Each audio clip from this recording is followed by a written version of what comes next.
Welcome to the Novel Universe with your hostesses Ashley and Dawn. We rate and review the newest and most buzzworthy books. We are true book club girls who don't always agree but do enjoy a good book discussion. I'm Ashley, the fantasy architect. And I'm Dawn, the criticizer of books. Grab your favorite beverage and come and enjoy our universe.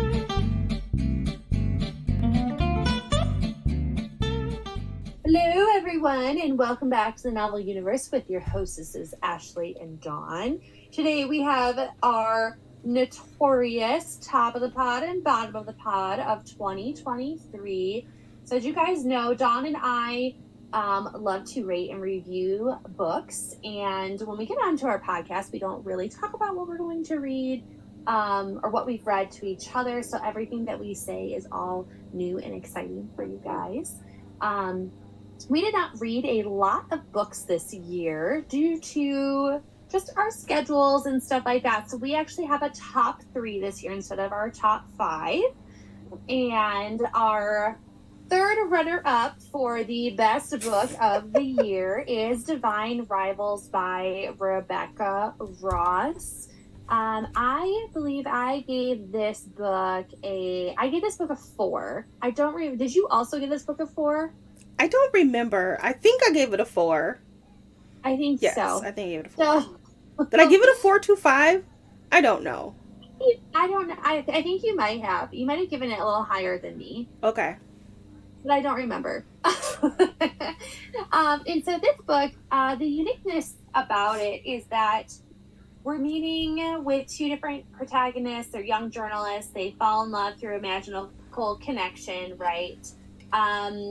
They have these enchanted typewriters that allow them to share messages back and forth to each other. And at the beginning of the book, we don't really know who those recipients are. We just are following our protagonist, Winnow.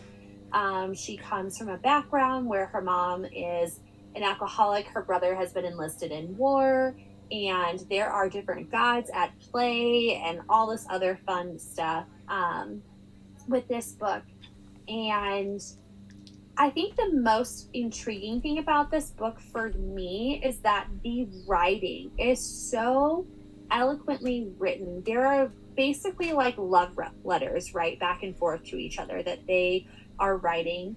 And it takes you kind of out of this 21st century timepiece, if you will, and just get the importance of like how your words can depict so much more when you put them in writing. So I really liked this book.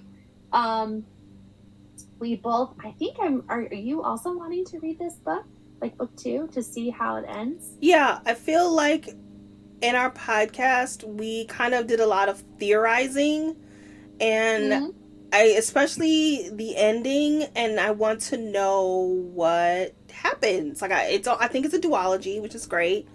And I really want to know, how it all ends. And I'm hoping that we get more of the gods and Divine Rivals, because our biggest issue was that there was not enough fantasy. It was too much romance, not enough fantasy. And we are both I'm more of a fantasy person. Ashley might be 50-50 as far as fantasy and romance, as far as liking. But, oh my God, The Hunger Games comes out November 17th. I'm sorry, I'm looking at my TV. Songs of Songbirds and Snakes. We did that already, by the way. If you want to go back and listen to our review of Songbirds and Snakes, we did that. That's a good one. Yeah. That's a good one. Yeah, we liked it. A lot of people didn't, but we liked it. But yeah. So yeah, I'm excited to see what happens in book 2. Same. I want more of the lore. I think that's what this book was missing. It was missing the lore. And so, yeah, it's just... We have a few thoughts and theories as to what was happening at the end on if the god of war really was sympathetic or not. So stay tuned for our thoughts on that. If you haven't read it yet, it's beautiful. It's a very beautiful book. Just go into it blind. Don't even read any more of the back of the book. You'll spoil it for yourself, in my opinion. Just go in. Yeah. Full force. That was our third spot. And our second one is A Broken Blade by Melissa Blair. And so I gave this book a 4.5. Dawn gave it a 4. This was probably our best fantasy realm with elves and fae, if you will, this year. There was just there's a really good protagonist in the book. It follows Kira, who's a blade whose mission has literally been sent to destroy her own people without knowing much about herself and where she came from. She is then faced basically against the king and the prince about how can she still make her stand in the world that she lives in, but still do the king's bidding at the same exact time. So she wears her scars on her body, and a lot of them are not scars that were received from others, but ones that she has given herself. So if you have not checked that book out, it is called Broken Blade by Melissa Blair, The Halfling Saga. And both Dawn and I are reading book 2 on this one. It's gonna happen. We both really thoroughly enjoyed the plot. It's fast paced. You love that the main protagonist, she's in her adult 60s, so she's not a 20 tweeny beanie popping around, not really knowing what life is. So we both really liked that about the book. And both of us had some issues, just in the sense that we didn't really understand why some answers were not given to us. That was one of Dawn's. She was wanting more answers to be given. We were kind of sort of given something, but Dawn did not agree. Nope. On that. And Ashley is wanting, I want more of the world and the differences in the species and the people and the distinguishing factors behind them. So yeah, if you haven't read it, check out Melissa Blair's Broken Blade. It was a TikTok sensation, wasn't it, for a while? This came out in 2022. Yeah, it was not traditionally published. I don't know if it was self-published or an indie publish, but it was not traditionally published. And then TikTok got its hands on it, and then everybody started loving it, and so then, yeah, it got more visibility, which is cool. Yeah. Even the preface of the book, it's got like, the little author's note, and it said this book is dedicated to book talk, creators and viewers alike. It wouldn't exist without you. Love, one of your own. Yeah. Super sweet. I think this book's been out for a while, and we just haven't got it. It might be longer than 2022, but I think that's when it was republished. Okay. So, okay. Drum roll for number one. Number one, top of the pod, was Hellbent by Leigh Bardugo, which is book 2 in the, I don't know the name of the series. It's Ninth House is number 1. I don't know if it has a name, but the series name. But yeah, we liked Hellbent, and I don't want to say too much because I don't want to spoil it if you have not read Ninth House, but it continues with our main character, Alex, and she is looking for Darlington.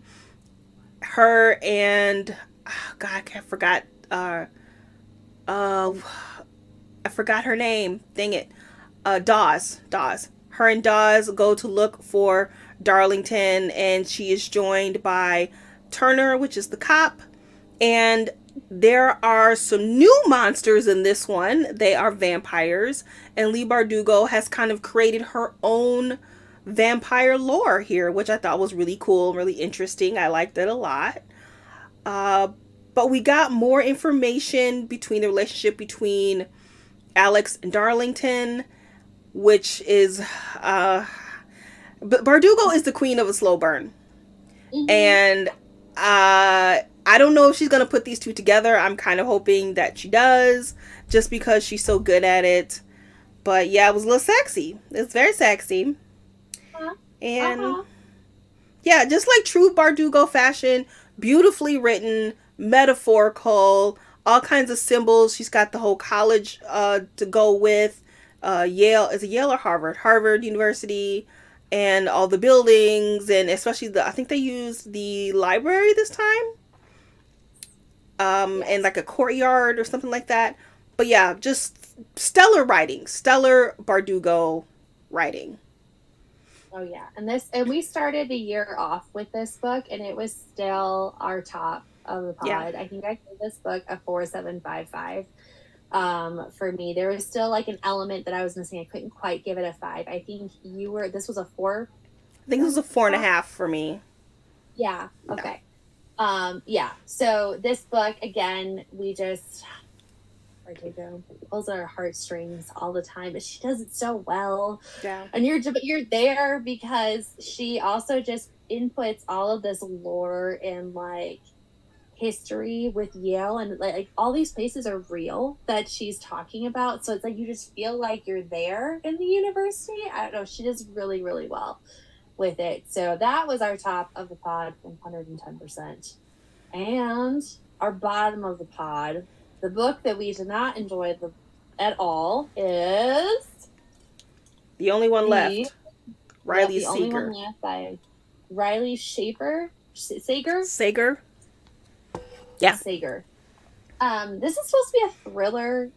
This is supposed to be horror, I guess. That's what Dawn and I were hoping for. And it kind of just, there's the saying of it, Lenora Hope hung her sister with a rope, and like all this other weird chanting stuff that it goes through. Stabbed her father with a knife, took his happy life, something else or whatever. So it follows our what's her name?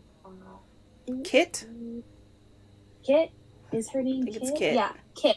Kit is the caretaker that goes in to help Lenora because, lo and behold, Kit has also had some tragic events with some past people that she has helped in the care. So not everyone wants to hire her for care because there was something else that happened. And so she goes to care for Lenora Hope. And the house has a story. The people that still work there, it's like time stood still. No one has left. No one can explain why they have not left. All of these things. So it had a good setup, right? It had a great setup. I think the one biggest thing about this book is the twist where we learn some things about some of the main characters. That was something that we thought was really awesome. But one of my biggest gripes with this book is that the house is given characteristic traits and it kind of falls flat. Don't tell me that a house is supposed to be creepy. There's blood on the floor. The house is moving.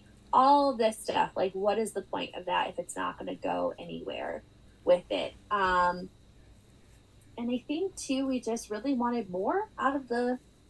Yeah. I don't know, out of the horror of it, I'm not a big horror person, but a thriller, yes, 100%. I just didn't get those vibes from it. Yeah, agreed. Some of it didn't make sense. So I would like to say that, and this is not really about the book, but we could not come up with the bottom 3 because Ashley and I severely disagree with the bottom of the pod. So like I, for example, wanted to put Blood and Ash as the worst. But Ashley actually liked that book. And so the same thing with Fourth Wing, I would have put that at the bottom, but Ashley liked that book. And so we could not come up with 3, so we can only do 1, and the only one we could agree on was The Only One Left. So and it's literally the only one left. Yeah, it's terrible. It happens. Mm-hmm. Yeah, there was just some of them we read like they were still pretty high for me, so that was my biggest like. I didn't really have any doozies where I was like, no, that's a 2 or a 1 this year. So again, The Only One Left, I think we gave it 3.75. So I gave it 3.75. You gave it. What did you give on it? 2.5? I don't know. Girl, once I am done with the book, if I didn't like it, it is like out of my brain space. I don't need it cluttering any space. So I don't think I gave it a 3. Did I give it a 3? I don't remember. Yeah, I don't remember. But collectively, it was the worst book we read this year. Yeah. I think I would agree. I think even for genre and all that stuff, it wasn't. I don't know. Wasn't as good as our blockbuster one that we read last year. Yeah. Yeah, no. All right. That's it, right? Yeah, that's it for that one. Do you want to do... Oh, yeah, because stay tuned with our next podcast. Dawn and I are going to discuss our own personal tops and our least favorite from books that we have read outside of the podcast. So you guys will kind of get to see some of the ones that we read without each other. And so I at least tried to make sure that I didn't put any on here that we read together. Yeah, none of mine overlap. They don't overlap. Okay, cool. Awesome. Yeah, mine don't either. So it's great. But we hope that you guys stick around for the next one. And we'll talk to you soon. Bye-bye. Bye-bye.